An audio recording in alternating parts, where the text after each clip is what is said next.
Hi అండి, ఎలా ఉన్నారు? Welcome back to SS Telugu audio నవలలు. ఈరోజు నేను చదివి వినిపించబోయే నవల తను తన సుఖం. వసంత చక్రపాణి గారు రచించారు. ఇక నవల్లోకి వెళ్ళిపోదామా మరి? మధ్యాహ్నం 2 అవుతోంది. ఎండ నిప్పులు చెరిగేస్తోంది. రోడ్డు మీద జనసంచారం బాగా తగ్గిపోయింది. వంటగది కిటికీల్లో నుంచి రోడ్డు వంకే చూస్తూ కూర్చుంది ధనలక్ష్మి. తనకు తీరిక దొరికేది ఈ కాసేపే. ఈ కొద్దిసేపే బయట ప్రపంచాన్ని గమనించేందుకు వీలవుతుంది. అందుకే సాధారణంగా ఈ అవకాశాన్ని వదులుకోదు తను. రోడ్డు మీద వచ్చేపోయే వాహనాల్ని, మనుషులను, ఎదురుగా బస్టాప్లో నిలబడ్డవాళ్లను గమనిస్తుంటుంది. ధనలక్ష్మి దృష్టి బస్టాప్లో ఓ మూలగా నిలబడ్డ ఆ అమ్మాయి మీద పడింది. ఆమెకు మహా అయితే 15 ఏళ్ల వయసుంటుందేమో. చేతిలో క్లాసు పుస్తకాలు. ఉండుండి ఆ అమ్మాయి పేదాలు మాట్లాడుతున్నట్టు కదులుతున్నాయి. ధనలక్ష్మి ఆశ్చర్యపోయింది. ఎవరితో మాట్లాడుతున్నట్టు? ఆ పక్కనే నిలబడ్డ అబ్బాయి ఆ అమ్మాయి వైపు తిరిగి ఏదో మాట్లాడి మళ్లీ తల తిప్పేసుకున్నాడు. ఇద్దరూ తమని ఎవరైనా గమనిస్తున్నారేమోనని దిక్కులు చూస్తున్నారు ఉండుండి. ధనలక్ష్మి మరింత ఆసక్తిగా చూడసాగింది. ఆ కుర్రాణ్ణి చూస్తే చదువు సంధ్య ఉన్నట్లు కనిపించదు. మరా పిల్ల అలాంటి వాడితో ఎందుకు మాట్లాడుతున్నట్లు? అసలు వారిద్దరికీ ఏమిటి సంబంధం? ఏమైనా బంధుత్వమా? పక్కపక్కీళ్ళా? ఎలా పరిచయమైంది? మరుక్షణం కిటికీ ముందు నుంచి తప్పుకొని ఆ పక్కనే ఉన్న చాప మీద చతికిల పడింది. వాళ్ళెవరైతే తనకెందుకు? ఏం చేసుకుంటే తనకెందుకు? ఇతరుల విషయాలు పట్టించుకోవాల్సిన అవసరం తనకేముందని? తనకున్న గొడవలేవో తనకున్నాయి. వాటితోనే సతమతమవుతుంటే మధ్యలో ఇవన్నీ ఎందుకు? ఇంతకు ఇప్పుడు టైం ఎంతయిందో? 3 అయి ఉంటుందా? రాత్రికి చపాతీలు, బంగాళదుంప కూర చేయమంది అత్త. మరో గంట తర్వాత పిండి తడిపి దుంపలు ఉడకబెడితే సరిపోతుంది. చాప మీద నడుం వాల్చి తల కింద చేయి మడిచి పెట్టుకుని కళ్ళు మూసుకుందామే. అప్పటికి ఇప్పటికీ ఎంత తేడా! అది వరకు తనకు స్టవ్ ముట్టించడం తెలీదు, బట్టలు ఉతకడమూ తెలీదు. అసలు అమ్మ ఏనాడైనా తననొక్క పని చేయనిస్తేగా. మంచి బట్టలు వేసుకోవడం, స్కూల్కెళ్లడం, చదువుకోవడం, అంతే. మరో పనే లేదు. మరిప్పుడు? ధనలక్ష్మికి ఆలోచించ బుద్ధి కాలేదు. ఎందుకిలా పోల్చుకోవడం? తన అదృష్టం తారుమారైంది, అంతే. అత్తతో బొంబాయికి రైలెక్కినప్పుడే అత్తయ్య ఖచ్చితంగా చెప్పేసింది. బొంబాయి మరీ మోసాలతో నిండిపోయిందమ్మా. నువ్వొక్కదానివి స్కూల్కెళ్లడం, రావడం, ఎప్పుడేం జరుగుతుందో ఎవరికి తెలుసు చెప్పు? ఆ తర్వాత అందరూ నన్నే అంటారు. అయినా ఆడపిల్లలకు పెద్ద చదువులు ఎందుకు చెప్పు? చదివి ఉద్యోగం చేస్తావా ఏమైనానా? మీ తమ్ముడిని చదివించడం మాత్రం తప్పదు. నేను ఒప్పుకుంటానా విషయం. ఎందుకంటే వాడు చదువుకుని వాడి కాళ్ల మీద వాడు నిలబడాలి. వాడి కుటుంబాన్ని పోషించుకోవాలి కనుక. అయినా నేను మాత్రం ఏం చదివాను కనుక 4వ క్లాసు కూడా పాస్ అవ్వలేదు. అవునా? నాకు ఇప్పుడేం తక్కువైందని? అంచేత నిన్ను పెద్ద చేసి ఓ అయ్య చేతిలో పెడితే అటు నీకు సుఖం, ఇటు నా బాధ్యత తీరుతుంది. ఏమంటావ్? ధనలక్ష్మికి ఆమె మాటలు పూర్తిగా అర్థం కాలేదు. కానీ తన భవిష్యత్తేమిటో మాత్రం తేలిపోయింది. తను బొంబాయి స్కూల్లో చేరి చదువుకోవడం జరగదు. వయసొచ్చాక తనకు పెళ్లి చేసి పంపించి వేయడమే అత్త ఉద్దేశం, అంతే. అంతేగాని ఇద్దరినీ చదివించడం వల్ల బోలెడు డబ్బు ఖర్చు, దానికి తోడు ఇద్దరికీ చాకరీ చేయాల్సి వస్తుందన్న కారణంగా అత్త ఆ ఉపాయం ఆలోచించిందని ధనలక్ష్మి అర్థం చేసుకోలేకపోయింది. నిజానికి ఆమెకు చదువుకోవాలనుంది. చిన్నప్పటినుంచి ఎంచేతో చదువంటే భలే శ్రద్ధ. అందుకే క్లాసులో తరచుగా ఫస్ట్ వస్తుండేది. కాని ఆ విషయం అత్తతో చెప్పడం ఆమె వల్ల కాలేదు. ఆ విషయంలో ఆమెది ఆమె తల్లి భాగ్యలక్ష్మి పోలిక. ఏ విషయమైనా మనసులోనే ఉంచుకునేదామె. ఎక్కువగా మాట్లాడకపోవడం, చెప్పిందల్లా ప్రశ్నించకుండా చేయడం తల్లి నుంచే ధనలక్ష్మికి కూడా అలవన్నాయి. అదీకాక బొంబాయి లాంటి పెద్ద నగరంలో జీవితం గడపాలంటే పాపం అత్తావాళ్లకి ఎన్నో ఇబ్బందులు ఎదురవుతుండుంటాయి. అన్నింటికీ డబ్బుతో పని. ఎంత ఖర్చవుతుంటుంది? దానికి తోడు ఇప్పుడు తామిద్దరి ఖర్చు కూడా వారి మీద పడింది. తను చదవకపోయినా మునిగిపోయిందేమీ లేదు. తన తమ్ముడు బాలకృష్ణను ఎలాగూ చదివిస్తామని అత్త చెప్పనే చెప్పింది. అంతకంటే ఇంకేం కావాలి తనకు మాత్రం? అయితే బొంబాయి చేరుకున్నాక అత్త ఇల్లు, ఇంట్లో వాతావరణం చూసి ఆశ్చర్యపోయింది ధనలక్ష్మి. వాళ్లు తను అనుకుంటున్నట్లు బీదస్థితిలో ఏమాత్రం లేరు. సెంటర్లో ఫ్లాట్ ఉంది. తిరుపతిలో తామున్న ఇంటికంటే పెద్దిల్లేది. ఇంట్లో ఖరీదైన ఫర్నిచరు, వస్తువులు, మంచి హోదాతోనే జీవితం గడుపుతున్నారు. అయితే అత్త మాత్రం చాలా సోమరి అన్న విషయం బొంబాయి వచ్చిన కొద్ది రోజుల్లోనే అర్థమైపోయింది ఆమెకి. ఎప్పుడూ నీటుగా డ్రెస్ చేసుకుని షికార్లకు, షాపింగ్కు, సినిమాలకు తిరగడం ఎంతో ఇష్టం ఆమెకు. వంట చేయడం, ఇల్లు శుభ్రంగా ఉంచడం, సామాన్లు సర్దడం ఇలాంటివి మాత్రం ఆమె ఏమాత్రం పట్టించుకునేది కాదు. ధనలక్ష్మికి ఆమెను చూసినప్పుడల్లా తన తల్లి గుర్తుకొస్తుండేది. సాధారణంగా ఆమె ఏనాడు ఇల్లు వదిలి బయటకు వెళ్లేది కాదు. 5-6 నెలలకొకసారి తన తండ్రి అందరినీ ఏదైనా సినిమాకు గాని లేక షికారుకు గాని తీసుకెళ్లేవాడు. ఆ సమయంలోనే హోటల్కెళ్లడం, పలహారాలు చేయడం జరిగేది. అంతే. ఆ తర్వాత మళ్లీ ఆ మాట ఎత్తకూడదెవరు. కనబడిందల్లా కొనుక్కు తింటే అటు ఇల్లు ఇటు ఒళ్ళు రెండూ గొల్లవుతాయి అనేవాడాయన. ధనానికి ఆశ్చర్యంగా ఉంటుందా విషయం ఆలోచిస్తే. తన తండ్రికి, ఆయనకు స్వయాన చెల్లిలైన అత్తయ్యకు ఎంత తేడా. షికార్లకు, హోటళ్లకు వెళ్లకుండా ఒక్కరోజు కూడా గడపలేదు. క్రమేపీ ఇంటి పనంతా తన నెత్తికెక్కించడం ధనలక్ష్మి గ్రహించింది. అంతేకాదు, తనకు ఏదైనా పని చెప్పాలనుకున్నప్పుడు ముందుగా తనకు ఎన్నో తీపి మాటలు చెప్పడం, ఎంతో ప్రేమ కురిపించడం, ఇవన్నీ కూడా రోజులు గడుస్తున్న కొద్దీ అర్థమవసాగాయి ఆమెకి. తను బొంబాయి వచ్చిన కొత్తల్లో అత్తా వాళ్ళింట్లో ఓ పనిమనిషి ఉండేది. కొద్ది రోజుల తర్వాత ఆమెను ఏదో సాగుతో మానిపించి వేసేసరికి ఆ పని కూడా తన మీదే పడింది. అయినా తను ఏనాడు ఆ విషయం గురించి ఆలోచించలేదు, బాధపడనూ లేదు. ఎందుకంటే పని ఎక్కువన్న మాటే గాని తనను మిగతా విషయాల్లో బాగానే చూసుకునేదామె. గడియారం 4 గంటలు కొట్టింది. ధనలక్ష్మి లేచి కూర్చుని వంట ప్రయత్నం మొదలుపెట్టింది. కూరగాయల బుట్టలో నుంచి బంగాళదుంపలు, ఉల్లిపాయలు, పచ్చిమిరకాయలు తీసి బయట పెట్టింది. బంగాళదుంపలు కడిగి ఓ గిన్నెలో నీళ్లు పోసి పొయ్యి మీద పెట్టింది. ఆ తర్వాత కత్తిపేట ముందు కూర్చుని ఉల్లిపాయలు తరగసాగింది. కూర ఉడుకుతుంటే ఆమెకు హఠాత్తుగా అమ్మా నాన్నలు గుర్తుకొచ్చారు. పూరీ బంగాళదుంపల కూర అంటే నాన్నకెంతో ఇష్టం. తరచుగా అదే పలహారంగా చేయమని అమ్మను కోరుతుండేవారు. ఆమె పూరీలు ఒత్తుతుంటే తను పక్కనే కూర్చునేవారు. ఓసారి పూరీలు చేస్తూ తనలో తనే నవ్వుకోవడం చూసి నాన్న ఆశ్చర్యపోయారు. అప్పుడు తను, తమ్ముడు కూడా అక్కడే ఉన్నారు. ఏంటే భాగ్యం నవ్వుకుంటున్నావు అని అడిగారామెని. ఏదో గుర్తుకొచ్చింది అందామె. ఏంటో చెప్పకూడదా? ఏమీ లేదులేండి సిగ్గుపడుతూ అందామె. చెప్తావా లేక చెక్కిలిగిలి పెట్టాలా? బెదిరిస్తూ అన్నారు. అమ్మ భయపడిపోయింది. మరేం లేదు, నిన్న ఆ చివరంటామొచ్చి, ఏమండోయ్ మీ ఇంట్లో వాళ్ల పేర్లన్నీ ఒకటిగానే ఉన్నాయేమిటి? మీ పేరు భాగ్యలక్ష్మి, మీ అమ్మాయి పేరు ధనలక్ష్మి, మీ భర్త పేరు ఫలానా, మీ కొడుకు పేరు బాలకృష్ణ అని అడిగింది అందామి నవ్వుతూ. అదలా ఉన్నేగాని మీ భర్త పేరు ఫలానా అందా, నా పేరు ఫలానా ఏమిటి? అమ్మ నాన్న పేరు చెప్పదని తెలిసి కూడా ఆమెను కొంటిగా అడిగారు నాన్న. ఫలానా అంటే నిజంగా ఫలానా అని కాదులేండి, సరిగ్గానే చెప్పింది. సరిగ్గా అంటే ఏమని? పొండి నేను చెప్పను మరింత సిగ్గుపడుతూ అంది అమ్మ. ఏంటి నా పేరు పొండా? పొండి మరీను. నా పేరు పొండి మరీనునా? దాంతో ఇక తమకు కూడా నవ్వాగలేదు. అందరం కొద్ది నిమిషాల పాటు నవ్వుతుండిపోయారు. పిల్లల పేర్ల విషయంలో ఇంకా చాలా పెద్ద ప్లాన్ వేసుకున్నాం అని ఆమెతో చెప్పకపోయావా అన్నారు నాన్న ఇంకా ఆటలు పట్టిస్తూ. ఆ మాట వినేసరికి అమ్మ ముఖం సిగ్గుతో ఎర్రగా కందిపోయింది. నానా ప్లాను? తను ఉత్సాహంగా తండ్రిని అడిగింది. ఏంటంటే అంటూ నాన్న చెప్పబోయేసరికి అమ్మ అడ్డుపడింది.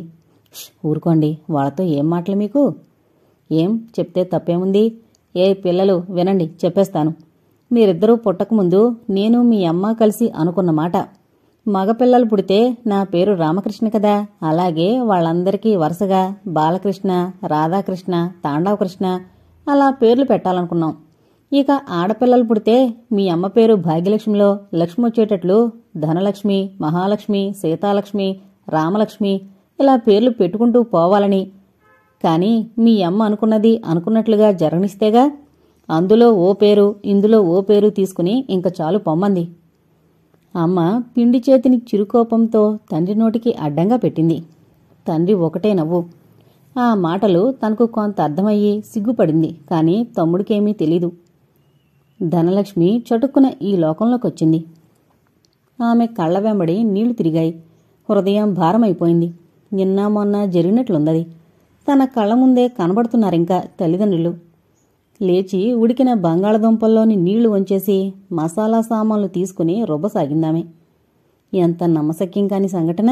అంత హఠాత్తుగా తన తల్లికి అలా జరుగుతుందని ఎవరైనా ఊహించగలరా?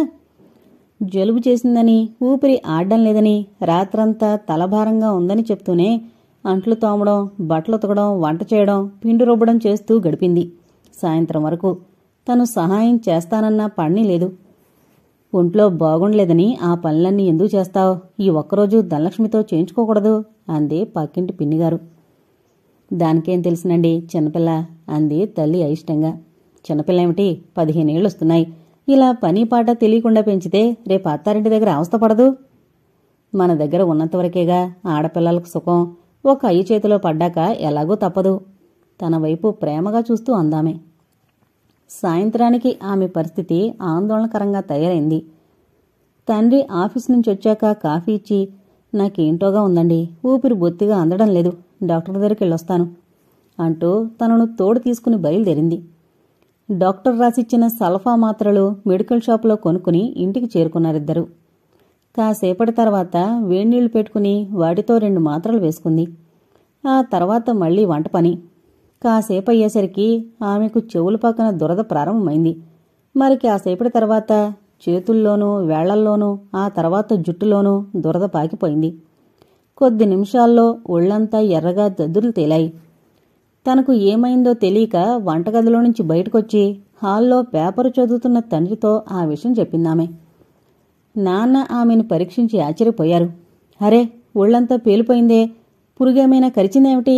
ఎందుకైనా మంచిది, విభూది వేసి రుద్దు, తగ్గుతుందేమో చూద్దాం అన్నాడు తను మళ్లీ పేపరు చదవడానికి ఉపక్రమిస్తూ. విభూది ఒళ్లంతా రుద్దుకున్న తర్వాత కూడా చర్మం మీద వాపు పెరిగిపోవడంతో ఆమె ఆందోళన పడసాగింది. దానికి తోడు సరిగ్గా ఊపిరి కూడా ఆడడం లేదు. మళ్లీ తన తండ్రి దగ్గరకొచ్చిందామె.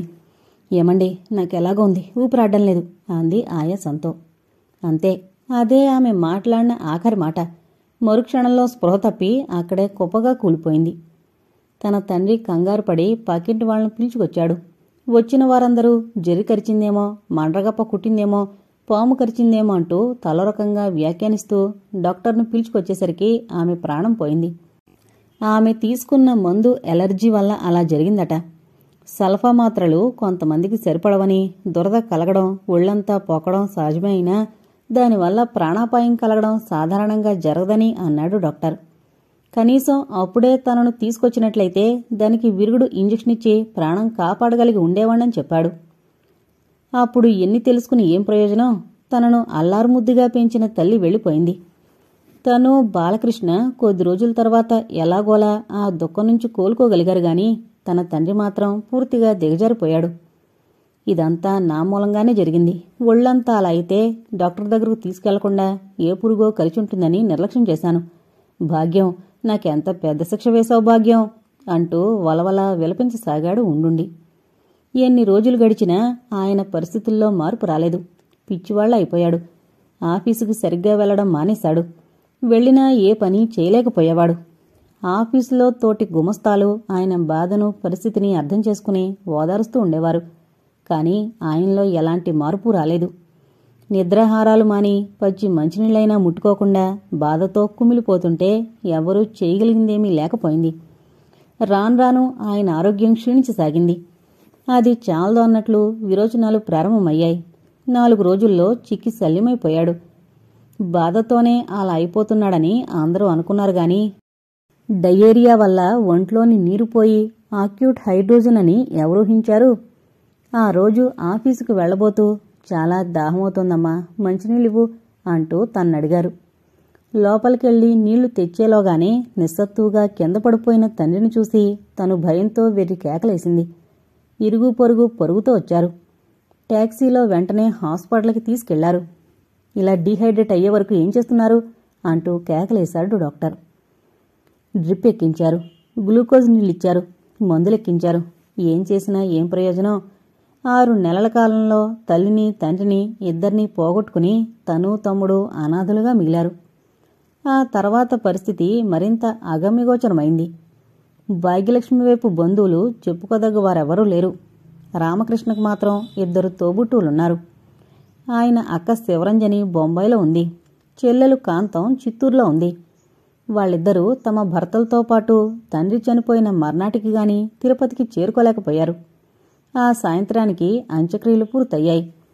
మర్నాడు తతంగమంతా పూర్తయ్యాక నలుగురు ఓ చోటుకు చేరి గుసగుసలాడ్డం ప్రారంభించారు. ఏం పాపం చేసుకున్నామో ఇప్పుడు ఈ గొడవ మనకు చుట్టుకుంది. 6 నెలల్లో ఒకరి తర్వాత ఒకరుగా ఇద్దరు చనిపోవడమా, అది తీసుకోవడం, హాస్పిటల్లో ఉండడం ఏమైనా జరిగిందా? ఏమీ లేదు.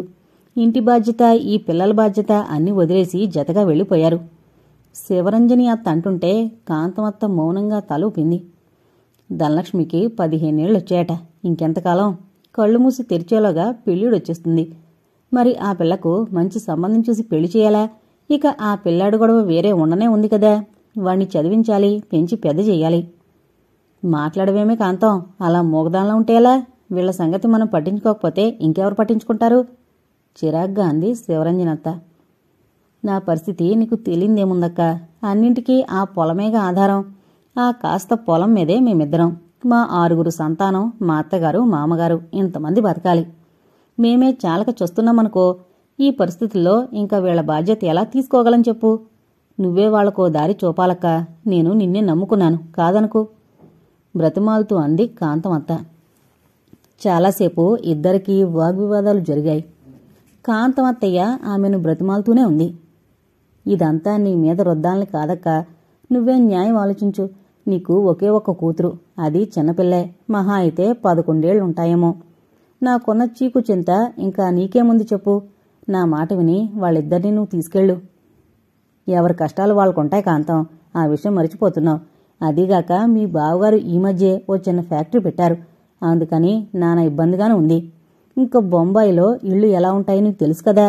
అంత చిన్నింట్లో వీళ్లను కూడా ఉంచుకోవడం ఎలా సాధ్యమవుతుంది? ఆమె మాట వినిపించుకోకుండా అంది అత్త. సరే, నీ ఇష్టమక్క. నేను చెప్పాల్సింది చెప్పాను. నీ వల్ల కూడా కాదు అని గట్టిగా అనుకుంటే ఇంక వీళ్లను అనాథ శరణాలయంలో చేర్పించడమే మిగిలిన దారి. ఆ మాటతో అత్త ఉలిక్కి పడింది. అదేంటి అలా అంటావు? అలాంటి పనిచేస్తే అందరూ మనం చూసినెవరు ఆడిపోసుకోరు? నవ్వితే నవ్వని, ఎవరి బాధలు వాళ్లవి. శివరంజని అత్త కాసేపు ఆలోచిస్తుండిపోయింది. ఎంతకాసులు రామకృష్ణ పిఎఫ్ ఎంత వస్తుంది? ఇన్సూరెన్స్ ఏమైనా చేశాడా? ఈ విషయాలేమైనా తెలుసుకుంటే బావుంటుంది కదా అన్నాడు శివరంజని భర్త రామచంద్రం. ఏం పెద్ద పిఎఫ్ వస్తుందేమిటి? మహా అయితే 10,000 కూడా వస్తుందో రాదో. ఇన్సూరెన్స్ ఏమీ లేదని అంటున్నారు. వీళ్ళిద్దరినీ సుమారు 10 ఏళ్లపాటు ఇంట్లో ఉంచుకోవాలి. ఇక ఇంట్లో ఉన్నాక భోజనం, బట్టలు, మంచి చెడు ఇవన్నీ తప్పదు. ఇవిగాక ఆ పిల్ల పెళ్లి మాటలేం కాదు కదా. చివరకు అందరూ బ్రతిమాలి ఆమె నొప్పించారు. తను, బాలకృష్ణ అత్తతో బొంబాయి వచ్చేశారు. ధనలక్ష్మి స్టవ్ ముందు కూర్చుని ఇంకా జ్ఞాపకాలతో సతమతమవుతుండగానే శివరంజని నిద్రలేచి వంటింట్లోకొచ్చింది. అలా బొమ్మలా కూర్చున్నావేమిటో పిల్ల, ఇంకా టీ కూడా తయారు చేయలేదా అందామె చిరాగ్గా. ఇప్పుడే చేస్తానత్తా. నేను నిద్రలేచేసరికి టీ తాగకపోతే తలనొప్పి పట్టుకుంటుందని నీకు తెలుసు కదటే. తెలిసి కూడా ఎందుకులా చేస్తున్నావు? పోనీ నీకేమైనా కష్టంగా ఉంటే చెప్పు, నేను చేసుకుంటాను. అదేంటత్తా, అందులో కష్టమేముంది? ఏదో ఆలోచనలో పడి ఆలస్యం అయిపోయింది ఇవాళ నొచ్చుకుంటూ అంది ధనలక్ష్మి. అయితే త్వరగా కాని మరి అంటూ అక్కడి నుంచి హాల్లోకి వెళ్ళిపోయిందామె. ధనలక్ష్మి త్వరగా టీ తయారు చేయడంలో నిమగ్నమైపోయింది. ఆ రోజు తొందరగా మెలకు వచ్చింది ధనలక్ష్మికి. అప్పటికింకా తెల్లవారలేదు. అయితే అప్పటికే రోడ్డు మీద సందడి కొంచెంగా ప్రారంభమైంది. ఉండుండి ఓ బస్సో, టాక్సీయో, లారీయో పోతున్నాయి. మరి కాసేపు నిద్రపోవాలని కళ్ళు మూసుకుంది గాని నిద్ర పట్టడం లేదు. బాలకృష్ణ ఆమెకు కొద్ది దూరంలో ముసుగు పెట్టి నిద్రపోతున్నాడు. అతని పక్కనే స్కూల్ పుస్తకాలు. వాడు బాగా పొడుగయ్యాడు. అవును మరి, రాను వయసు పెరగడం లేదు. ఇక్కడికొచ్చి ఎన్ని రోజులు గడిచిపోయాయో తనకేమాత్రం గుర్తులేదు. హఠాత్తుగా ఆమెకు గుర్తుకొచ్చింది. అవును, ఇవాళ తన పుట్టినరోజు. చటుక్కున లేచి కూర్చుందామె. ఈసారి ఎలా గుర్తుకొచ్చింది ఈ విషయం? ఇంతకుముందు పుట్టినరోజు తనకు గుర్తు లేకుండానే గడిచిపోయింది. అయిపోయిన 10-15 రోజుల తర్వాత గుర్తుకొచ్చింది ఆ విషయం. లేచి పరుపు చుట్టబెట్టేసి మొహం కడుక్కుందామె. ఆ తర్వాత స్టవ్ వెలిగించింది. కాఫీ తయారు చేశాక తను పైపైనే తలదూకుని నుదుట తిలకం దిద్దుకుంది. అద్దంలో తన రూపం చూసుకుంటున్నప్పుడు తన వయసెంత అన్న అనుమానం వచ్చింది ఆమెకి. బహుశా 20 పూర్తే 21 వచ్చుండాలి. అప్పుడే తనకు 21 సంవత్సరాలా? ఆశ్చర్యంగా ఉందామెకి. కాలం ఇంత వేగంగా పరిగెడుతుందా? దేవుడి గూట్లో దీపారాధన చేసి దేవుడికి, దేవుడి పక్కనే ఉన్న అమ్మానాన్నల ఫోటోకు మొక్కింది ధనలక్ష్మి. ఆ రోజు తనకు వయసొచ్చిన రోజు. మనసులో మధురంగా మిగిలిందామెకి. ఎంతో ఖరీదు పెట్టి తండ్రి తన కోసం చీర కొనుక్కొచ్చాడు.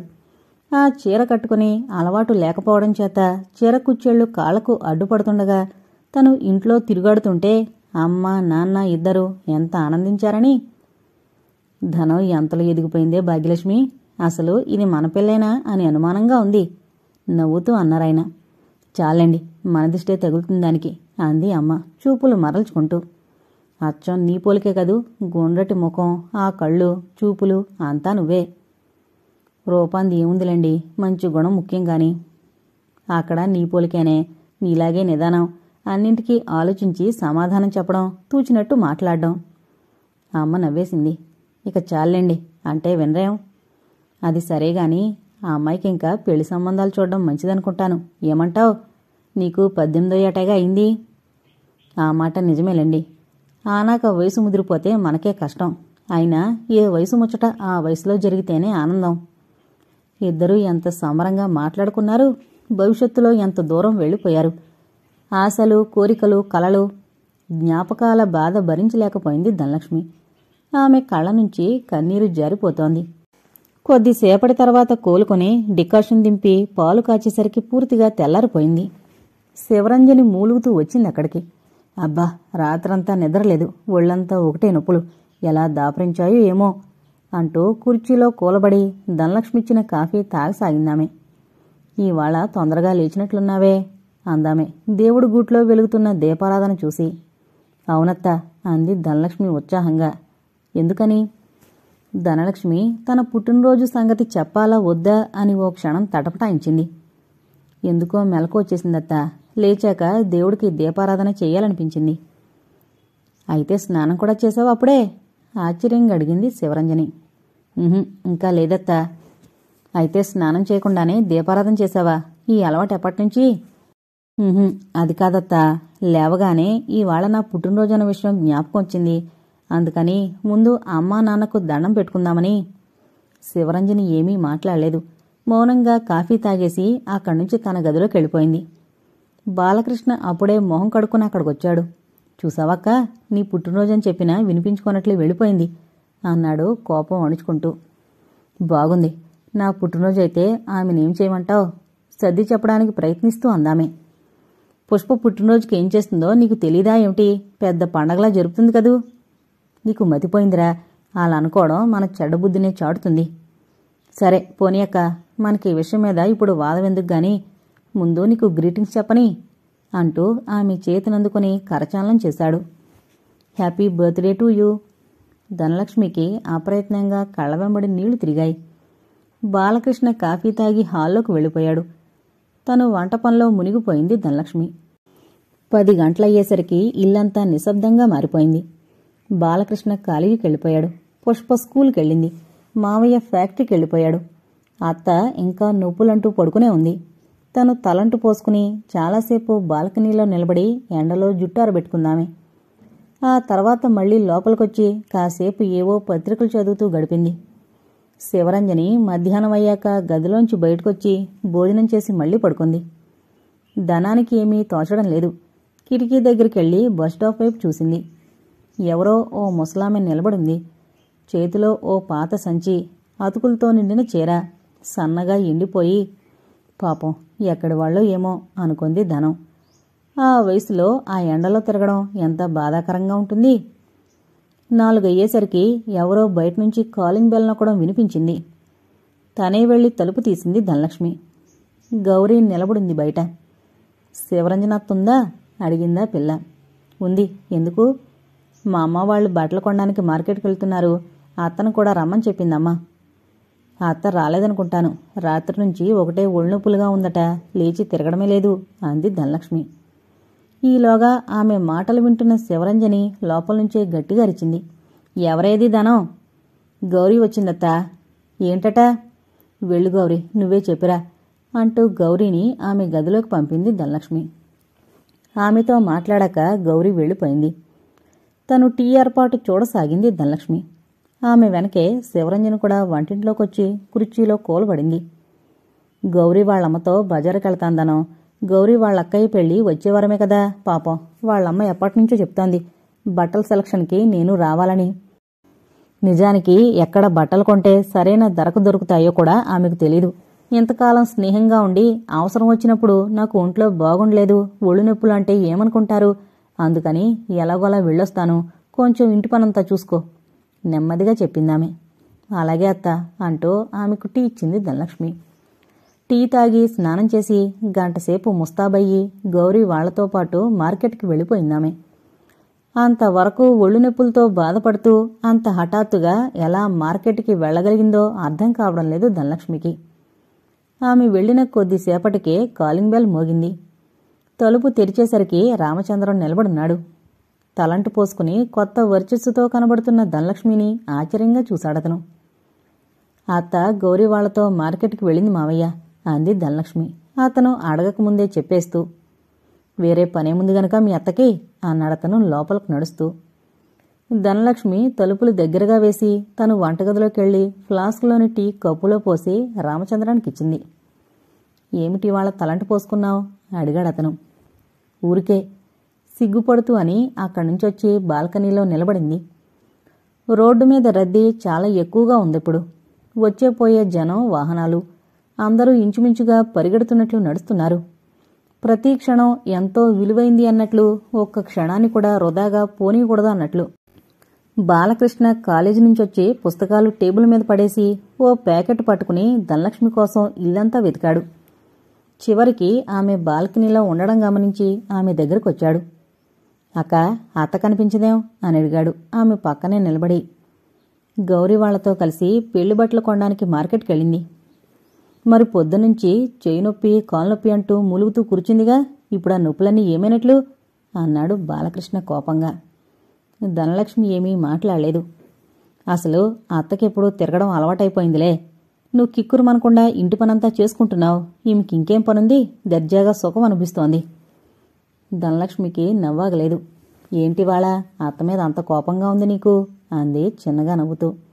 లేకపోతే ఏంటక్క, నీ పుట్టినరోజని చెప్పినా కూడా ఒళ్ళు నొప్పులని వంకపెట్టి ముసుగు పెట్టేసి ఇంటి పనంతా నీ మీద వేసింది. ఏం ఈ ఒక్కరోజు నీకు పని చెప్పకుండా నిన్ను సంతోషంగా ఉంచకూడదు? సరే పోనీ, అదలా ఉన్నాయి. నీ పుట్టినరోజుకి తనెలాగో కొత్త బట్టలు కొనివ్వడం లేదు కదా, పోనీ కనీసం పాయసం చేయి ధనలక్ష్మి అనైనా అనొచ్చు కదూ.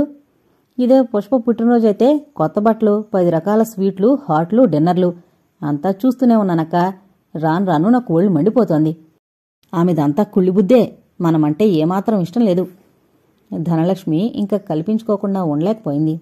అతనలా మాట్లాడుతుంటే ఆమెకు భయంగా ఉంది. ఏదో చేయరాని తప్పు చేస్తున్నట్లు అనిపిస్తోంది. బాలకృష్ణ తల మీద చెయ్యి వేసి ఆప్యాయంగా నిమిరింది. తమ్ముడు, అలా మాట్లాడకూడదురా, తప్పు అంది సౌమ్యంగా. తప్పేముందక్క, ఉన్నమాటేగా ఇది. అలా ఆలోచించకూడదురా మనం. వాళ్ళు మనకి చేసిన మంచిని మరిచిపోతే ఎలా? అమ్మా నాన్న ఇద్దరూ మనల్ని అనాథలుగా చేసి వెళ్ళిపోయినప్పుడు మనల్ని చేరదీసి ఇంతవరకు మనకే లోటు రాకుండా చూస్తున్న వాళ్ళ గురించి మనం కృతజ్ఞత లేకుండా ఇలా అనుకోవడం తప్పు కదూ. నువ్వీరోజు కాలేజీలో బీకాం చదువుతున్నావంటే ఎవరి దయాదక్షిణ్యమది? అత్తదేగా. రేపు నీకు మంచి ఉద్యోగం దొరికినా, ఇంకా పై చదువులు చదివినా అన్నింటికీ అత్త దయ్యగా కారణం. జీవితాంతం మనిద్దరం అత్తకి రుణపడే ఉండాలి బాలు. అర్థం పర్థం లేని ఆలోచనలన్నీ తలకెక్కించుకుని మనసు పాడు చేసుకోకు. నేను మాత్రం మరీ అంత కష్టపడుతున్నదేముంది? నాకు చేతనైనంత పనే చేస్తున్నాను గాని చేతగాంది చేయడం లేదు కదా. అయినా నాకెప్పుడూ ఈ పని గురించి గాని సుఖాలను గురించి గాని ఆలోచన లేదురా. నాకు కావలసింది నువ్వు చక్కగా చదువుకుని మంచి ఉద్యోగం సంపాదించుకుని నలుగురిలో పేరు ప్రతిష్టలు తెచ్చుకోవడం అంతే. బాలకృష్ణకు ఆమె మాటలు చిరాకు కలిగించాయి.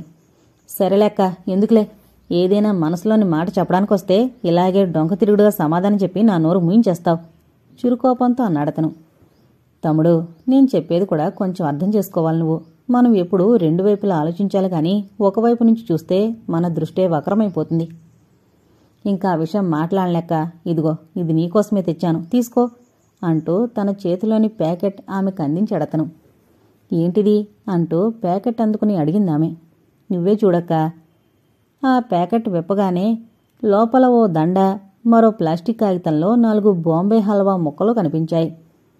ధనలక్ష్మి ఆశ్చర్యంగా అతని వైపు చూసింది. ఇవన్నీ ఎందుకు తెచ్చావురా? నీ పుట్టినరోజు కదక్కా. అయితే మాత్రం పుట్టినరోజు నాడు నేనైనా నీకు బహుమతి ఇవ్వద్దు?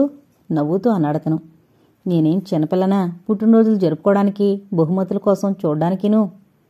ఏమోనక్కా, నాకు అలా అనిపించింది. నిజానికి డబ్బుంటే ఇంకెంతో మంచి బహుమతి ఇవ్వాలనుకున్నాను. కానీ నా దగ్గర డబ్బులు ఎక్కడి నుంచి వస్తాయి? అందుకని ఉన్నదాంట్లో విలువైంది తెచ్చాను. ఇంకో 2 ఏళ్లే అక్క. ఎలాగోలా ఈ బీకాం పూర్తి చేసి ఏదో ఉద్యోగంలో చేరిపోతాను. అప్పుడు చూద్దుగాని నీ పుట్టినరోజు ఎలా చేస్తానో. మంచి ఖరీదైన చీర, వాచి, చెప్పులు, బంగారు నగలు. ధనలక్ష్మి శరీరం ఆనందంతో పులకరించింది. వాడికి తనంటే ఇంత ప్రేముందా? తను ఏనాడు ఊహించినేనలేదే. ఎంతకాలం నుంచో అణుచుకున్న తన మీద ప్రేమని ఈవాళ హఠాత్తుగా బయటపెట్టే అవకాశం వచ్చింది అతనికి. అందుకే అంతగా తను చలించిపోయింది. వస్తానక్క, ఓసారి మా ఫ్రెండ్స్ ఇంటికి వెళ్ళి వాడి నోట్స్ తెచ్చుకుంటాను అనేసి అక్కడ్నుంచి వెళ్ళిపోయాడతను. ధనలక్ష్మి చాలాసేపు అలాగే ఆ ప్యాకెట్టు పూలదండ పట్టుకుని బాల్కనీలో నిలబడిపోయింది.